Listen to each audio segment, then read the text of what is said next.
नमस्कार दोस्तों, आपका इस चैनल में हार्दिक स्वागत है।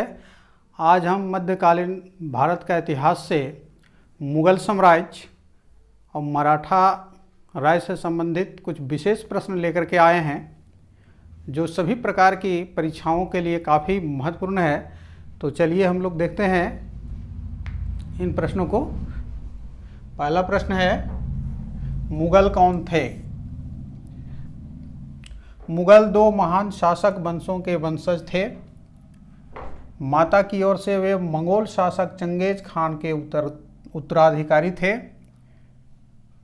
पिता की ओर से वे ईरान, इराक एवं वर्तमान तुर्की के शासक तैमूर के वंशज थे। उपर्युक्त सभी मुग़ल कौन थे? देखिए, ये उपर्युक्त सभी होगा इसका आंसर। तैमूर और चंगेज खान ये दोनों वंश के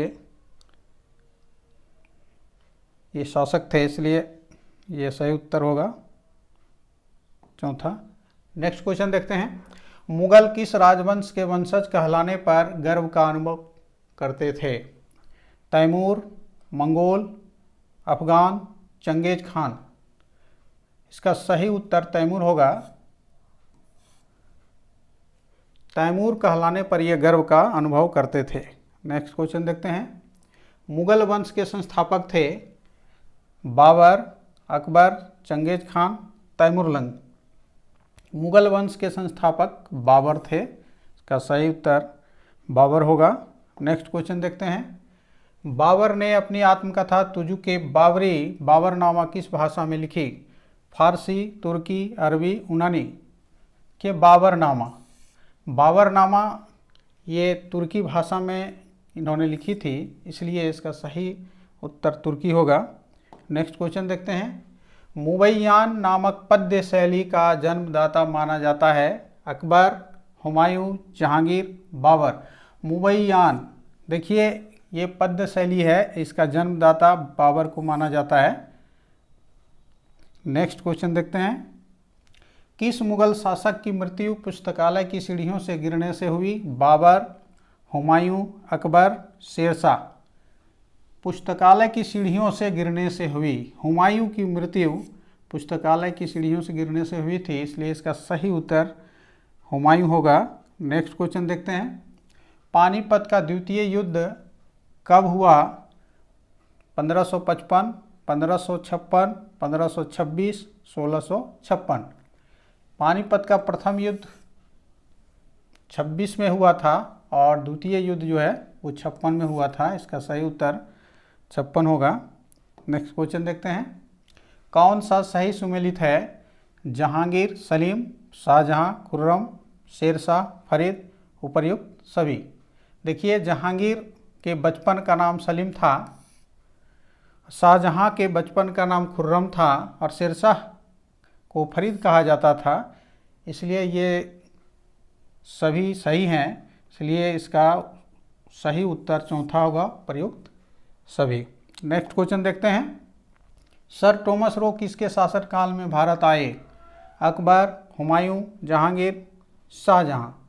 देखिए, सर टॉमस रो जहांगीर के शासनकाल में भारत आए। नेक्स्ट क्वेश्चन देखते हैं। मुग़ल काल के किस शासक के शासनकाल को स्थापत्य कला का स्वर्ण युग कहा जाता है? अकबर, बाबर, शाहजहां, औरंगजेब। स्थापत्य कला का यहाँ पूछ रहा है, इसलिए इसका सही उत्तर शाहजहां होगा। चित्रकला का जहांगीर के समय में कहा जाता था। नेक्स्ट क्वेश्चन देखते हैं। कौन सा निर्माण शाहजहां के द्वारा नहीं किया गया? आगरा का ताजमहल, दिल्ली का लाल किला, दिल्ली का जामा मस्जिद, फतेहपुर सीकरी का बुलंद दरवाज़ा। शाहजहां के द्वारा किया गया। देखिए, आगरा का ताजमहल किया गया था, दिल्ली का लाल किला भी किया गया था, दिल्ली का जामा मस्जिद भी किया गया था, लेकिन फतेहपुर सीकरी का बुलंद दरवाज़ा जो है अकबर के द्वारा बनवाया गया था, इसलिए इसका सही उत्तर चौथा होगा, फतेहपुर सीकरी का बुलंद दरवाज़ा। नेक्स्ट क्वेश्चन देखते हैं। मुग़ल वंश का अंतिम प्रतापी शासक था? औरंगजेब, बहादुर शाह, जहांदार शाह, अकबर द्वितीय। देखिए ये कह रहा है अंतिम प्रतापी शासक।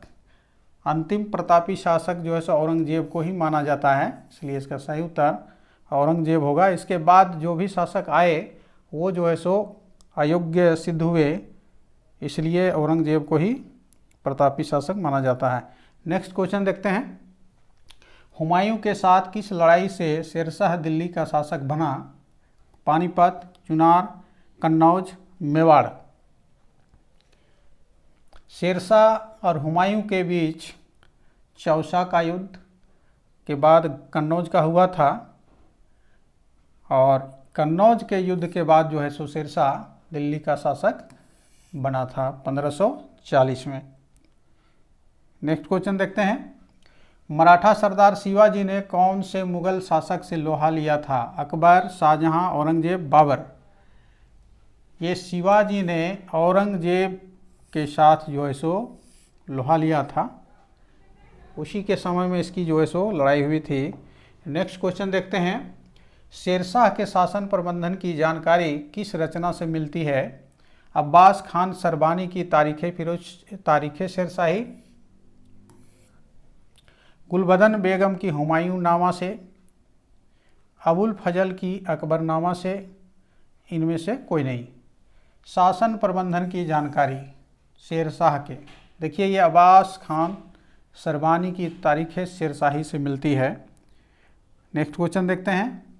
मुगल काल में मुख्य न्यायाधीश को कहते हैं? काजी उल कुजात, खानशामा, सदर उसदुर, मीर बख्शी।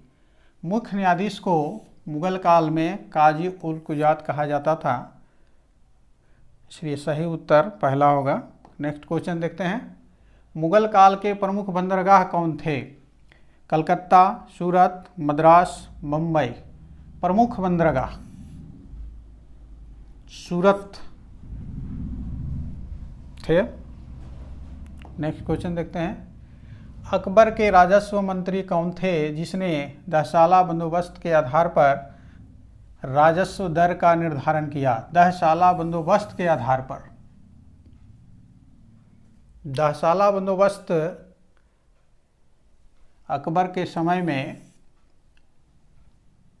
10 साल के लिए किया गया था, और इसमें महत्वपूर्ण भूमिका इसके जो वित्त मंत्री थे, राजस्व मंत्री, ये राजा टोडरमल का था, इसलिए इसका सही जवाब राजा टोडरमल होगा।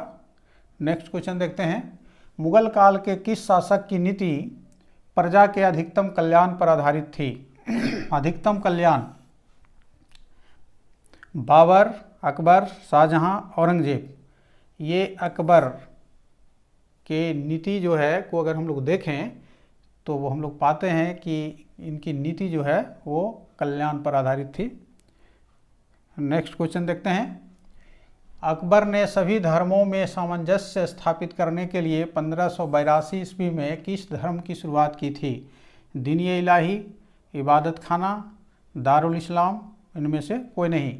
1582 ईस्वी में दीन-ए इलाही धर्म की स्थापना जो है इन्होंने की थी, जिसमें सभी धर्मों के दरवाजे जो है, सभी धर्मों के लिए इन्होंने जो है दरवाजे खुले रखे थे। नेक्स्ट क्वेश्चन देखते हैं। भारत में मुगलों की सत्ता स्थापित हुआ? पानीपत के प्रथम युद्ध से, पानीपत के द्वितीय युद्ध से, बक्सर के युद्ध से, चौसा के युद्ध से। भारत में मुगलों की सत्ता पानीपत के प्रथम युद्ध से स्थापित हुआ था, जिसमें बाबर ने जो है सो इब्राहिम लोदी को हराया था 21 अप्रैल 1526 को। उसके बाद जो है सो अफगान राज का जो है सो समापन हो गया था, और बाबर ने मुगल राजवंश की स्थापना की थी। नेक्स्ट क्वेश्चन देखते हैं। मुगल काल के किस शासक को महान शासक का दर्जा प्राप्त है? अकबर, शाहजहां, बाबर, औरंगजेब। महान शासक का दर्जा, ये अकबर को महान शासक का दर्जा प्राप्त है। अकबर के कई कल्याणकारी जो है सो कार्यों के आधार पर मुगल काल में इसे जो है सो महान शासक के रूप में समान दर्जा मिला हुआ है, इसलिए इसका सही उत्तर अकबर होगा। नेक्स्ट क्वेश्चन देखते हैं। मुगल स्थापत्य कला के संदर्भ में पिटरा ड्यूरा का अर्थ है संगमरमर के पत्थर पर जवाहरात से की गई जरावट, संगमरमर पर की गई चित्रकारी, उद्यान निर्माण की कला, इनमें से कोई नहीं। देखिए पिटरा ड्यूरा जो है का इस्तेमाल इत्माद उदौला जो है सो मकबरा में किया गया था, इत्माद उदौला के मकबरे में। और ये जो है पहला इसका सही उत्तर होगा संगमरमर के पत्थर पर जवाहरात से की गई जड़ावट, यही था पिटरा ड्यूरा। नेक्स्ट क्वेश्चन देखते हैं। इत्माद उदौला का मकबरा आगरा में किसने बनवाया? आगरा में अकबर, जहांगीर, नूरजहां, शाहजहां। ये नूरजहां के द्वारा बनाया गया था इत्माद उदौला का मकबरा आगरा में। नेक्स्ट क्वेश्चन देखते हैं।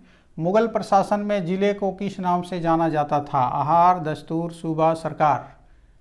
जिले को उस समय सरकार के नाम से जाना जाता था। नेक्स्ट क्वेश्चन देखते हैं। लंदन में ब्रिटिश ईस्ट इंडिया कंपनी के गठन के समय भारत का निम्नलिखित में से कौन बादशाह था? Akbar, Jahangir, Shahjahan, Aurangzeb. East India Company का जब गठन हुआ था उस समय की बात की जा रही है। तो उस समय जो है 1600 ईस्वी में इसका गठन हुआ था। उस समय जो है सो अकबर सत्ता में थे, इसलिए इसका सही उत्तर अकबर होगा। नेक्स्ट क्वेश्चन देखते हैं। शिवाजी का राज्याभिषेक कहाँ हुआ था? रायगढ़, कलानौर, रायचूर, आगरा। तो इसका राज्याभिषेक रायगढ़ में हुआ था। नेक्स्ट क्वेश्चन देखते हैं। मराठों के उत्कर्ष के महत्वपूर्ण कारण थे महाराष्ट्र की भौगोलिक स्थिति, औरंगजेब की हिंदू विरोधी नीति, मराठा धर्म सुधारकों का प्रभाव, शिवाजी का जुझारू व्यक्तित्व। 1 और 2, 1, 2, 3, 2, 3 और 4 उपर्युक्त सभी। उत्कर्ष के कारण पूछा जा रहा है यहाँ पर। मराठों के उत्कर्ष के कारण में महाराष्ट्र की भौगोलिक स्थिति, औरंगजेब की हिंदू विरोधी नीति, महाराष्ट्र धर्म सुधारकों का प्रभाव और शिवाजी का जुझारू व्यक्तित्व, ये सभी जो है सो कारकों का प्रभाव रहा था, इसलिए इसका सही उत्तर उपरोक्त सभी होगा। नेक्स्ट क्वेश्चन देखते हैं। शिवाजी के मंत्रिमंडल को कहा जाता था अष्टप्रधान, पंच प्रधान, अष्टदिग्गज, इनमें से कोई नहीं। मंत्रिमंडल को अष्टप्रधान कहा जाता था। नेक्स्ट क्वेश्चन देखते हैं। चौथ व सरदेशमुखी नामक कर किस वंश के शासकों ने वसूला? राजपूत वंश, मराठा वंश, सिख वंश, इनमें से कोई नहीं। चौथ व सरदेशमुखी जो है वो मराठा वंश के शासकों के द्वारा वसूला गया। चौथ जो है उपज का 1/4 भाग हुआ करता था और सरदेशमुखी जो है वो 1/10 भाग हुआ करता था। और मराठा शासकों का ये महत्वपूर्ण जो है सो कर था और इसी के द्वारा जो है सो वो शासन करते थे। तो दोस्तों ये कुछ महत्वपूर्ण प्रश्न मध्यकालीन भारत से थे। अगर आपको ये वीडियो अच्छा लगे तो शेयर और लाइक ज़रूर कीजिएगा और जो है सो अभी नए हैं वो इस चैनल को सब्सक्राइब ज़रूर कर लीजिएगा। तब तक जो है सो मिलते हैं अगले वीडियो में। जय हिंद, धन्यवाद।